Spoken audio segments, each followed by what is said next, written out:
Naka-confine ngayon ng aktor na si Jan Estrada sa ospital. Sa ibinahaging Instagram story ng anak nitong si Kyla Estrada, makikitang nakahiga ang aktor sa ospital bed, habang nakaupo naman sa tabi nito at tila nagbabantay ang anak nito na si Moira Estrada. Mapapansin rin na may swero ang kanang kamay ni Jan. Nang i-check naman, maigi ang larawan na ay mapapansin na nakasulat ang Asian Hospital and Medical Center.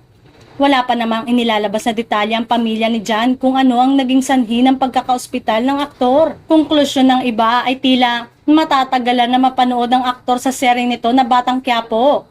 Sa latest episode kasi ay nakaharap nito si Tanggol at naging palaisipan kung tuluyan na bang magpapaalam ang karakter ni Rigor sa nasabing serye. Matatanda ang kamakailan lang ay nagtrending ang aktor matapos sagutin ng asawa nitong si Priscilla Meireles ang comment ng isang netizen kung sino ang kasama nito habang nagbabakasyon sa Boracay. Agad naman itong napansin ng mga netizen at agad na nag-viral. Nausisa kung ano bang estado ng kanilang relasyon.